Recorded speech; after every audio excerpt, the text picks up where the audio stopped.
എന്നോട് ഞാൻ പറഞ്ഞില്ലേ, കാന്തപുരം പറയുന്നു മടവൂര് മുദബ്ബിറുൽ ആലമാണ്. പേരോട് പറയുന്നു മുദബ്ബിറുൽ ആലം എന്ന് പറഞ്ഞാൽ ശിർക്കാണ്. എന്റെ നിലപാട് എന്താ, അത് പറഞ്ഞോണ്ട് ആദ്യം. മുദബ്ബിറുൽ ആലം എന്നുള്ളത് ഇപ്പോഴും പറയും, എപ്പോഴും പറയും, ഖുത്ബുൽ ആലം എന്നും പറയും. പക്ഷേ അത് കുരുവട്ടൂരികൾ വെക്കുന്ന അർത്ഥത്തിനല്ല.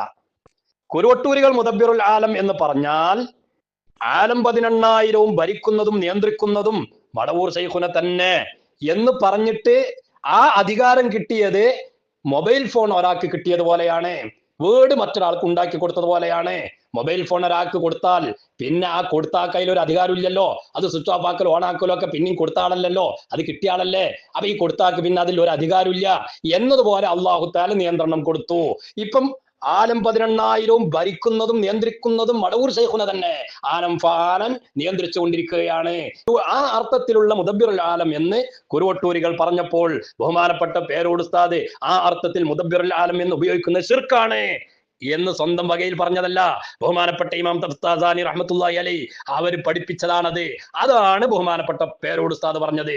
അതേ സമയത്ത് ശൈഖുന ഖമറുൽ ഉലമ, സുൽത്താനുൽ ഉലമ ഉസ്താദ് അവർകൾ മുദബ്ബിറുൽ ആലം എന്ന് ഉപയോഗിക്കുന്നത്, ഉസ്താദ് തന്നെ അൽ മുദബ്ബിറാത്തി അംറ എന്ന ആയത്ത് ഓതിയിട്ട് അതിന്റെ തഫ്സീറിൽ മഹാന്മാരായ മുഫസ്സിരീങ്ങൾ പറഞ്ഞ ഇബാറത്തുകളൊക്കെ ഉസ്താദ് തന്നെ പറയുന്നുണ്ട്.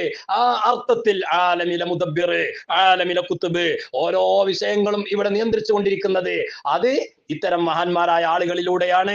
അതാണ് മലായിക്കത്തുകൾ. ചില മലക്കുകൾക്ക് ചില അധികാരങ്ങൾ അല്ലാഹു തആല കൊടുക്കുന്നു, നിയന്ത്രിക്കാനുള്ള അധികാരം. ഒന്നായിട്ട് മൊബൈൽ ഫോൺ കൊടുത്താൽ മതിയാണ്, കൊടുത്തിട്ട് പിന്നെ അന്നങ്ങനെ ഒരു പണിയില്ലാതെ ഉത്തരക്കുക, അങ്ങനെയല്ല കുരുവട്ടൂരികളെ. അപ്പം ആ അർത്ഥത്തിൽ മുദബ്ബിറുൽ ആലം സുൽത്താനുൽ ഉലമ ഉപയോഗിക്കുന്നുണ്ട്. അത് ഇപ്പോഴും ഉപയോഗിക്കും, എപ്പോഴും ഉപയോഗിക്കും. പക്ഷെ കുരുവട്ടൂരികൾ കുഫ്രിയത്തിന്റെ വാദവുമായിട്ടാണ് വന്നത്. മൊബൈൽ ഫോൺ കൊടുക്കുന്നത് പോലെ, വീടുണ്ടാക്കി കൊടുക്കുന്നത് പോലെ, അതിനെയാണ് ബഹുമാനപ്പെട്ട പേരോട് ഉസ്താദ് എതിർത്തത്. വട്ടൂരിയെ മനസ്സിലാക്കിക്കോ, രണ്ടും തരം തിരിച്ച് മനസ്സിലാക്കണം എന്ന് ഓർമ്മപ്പെടുത്തുന്നു.